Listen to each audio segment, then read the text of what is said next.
Assalamualaikum warahmatullahi wabarakatuh. Halo, perkenalkan nama saya Firdausi Nuzula dari kelas Kimia A NIM 2006031100011.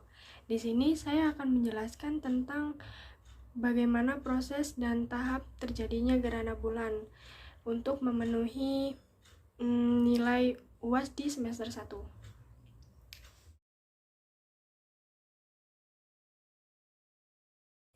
Nah, pasti banyak sekali ya mitos-mitos tentang gerhana bulan. Katanya kalau terjadi gerhana bulan, bulannya dimakan oleh makhluk gaib. Apakah itu benar mitos tersebut? Nah, di sini saya akan menjelaskan latar belakang kenapa saya memilih topik fenomena gerhana bulan. Nah, tanpa kita sadari, sebenarnya kita selalu berputar di muka bumi ini, sesuai dengan bumi dan tata surya. Tata surya kita adalah matahari. Matahari berputar pada porosnya selama 25 hari. Bumi merupakan planet ketiga dari matahari, berputar pada porosnya selama 24 jam. Inilah sebabnya ada waktu siang dan ada waktu malam. Selain berputar pada porosnya, bumi juga berputar mengelilingi matahari yang disebut evolusi. Demikian juga dengan bulan. Bulan berevolusi selama 27 hari setengah hari. Jadi 27 setengah hari. Letak bumi berdekatan dengan bulan, sehingga terkadang posisi bulan dan bumi menjadi satu garis atau sejajar. Ketika hal ini terjadi, maka disebut dengan gerhana. Gerhana bulan terjadi ketika antara matahari, bumi, bulan dalam satu garis. Dan bila hal ini terjadi, maka sebagian sinar matahari ke permukaan bumi ditutupi oleh bulan. Nah, lalu apa sih gerhana bulan itu? Nah, seperti yang saya jelaskan di latar belakang tadi, gerhana bulan terjadi saat sebagian atau keseluruhan penampang bulan tertutup oleh bayangan bumi. Itu terjadi bila bumi berada di antara matahari dan bulan pada satu garis lurus yang sama, sehingga sinar matahari tidak dapat mencapai bulan karena terhalangi oleh bumi. Nah, lalu bagaimana sih proses tahap terjadinya gerhana bulan? Nah, proses pertama atau tahap pertama, bulan masuk ke penumbra bumi atau bisa kita sebut dengan P1.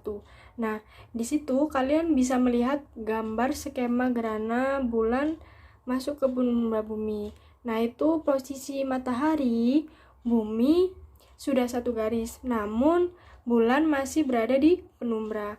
Nah, pada tahapan ini, orang biasa seperti kita belum bisa melihat apakah gerhana bulan itu sudah terjadi atau belum.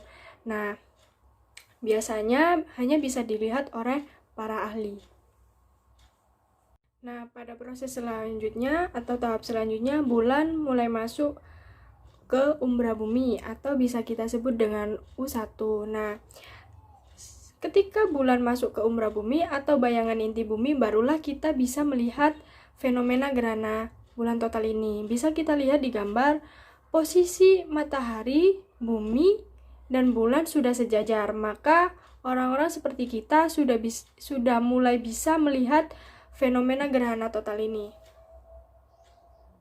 Nah, pada proses selanjutnya atau tahap selanjutnya itu GBT dimulai atau bisa kita sebut dengan U2.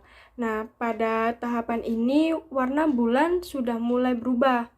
Nah, semakin banyak polusi udara, maka warna merahnya akan semakin gelap.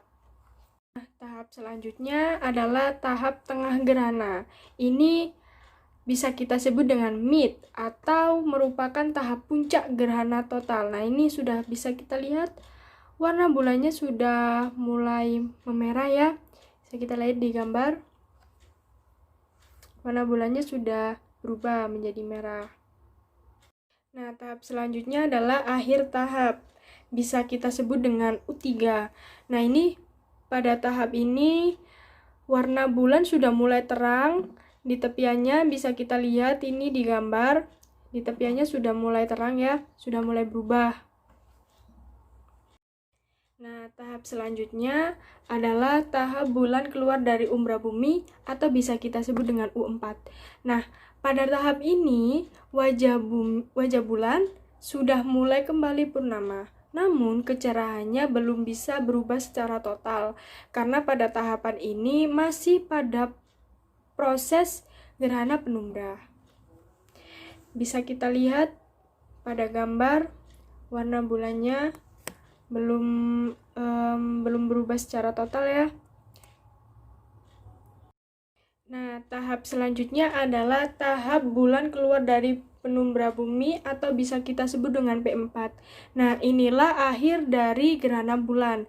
Bisa kita lihat posisi matahari, bumi, dan bulan sudah tidak sejajar lagi atau bulan itu sudah keluar dari penumbra. Nah, terima kasih yang sudah menonton. Inilah akhir dari video kita kali ini. Saya ucapkan terima kasih banyak karena sudah menonton video presentasi saya.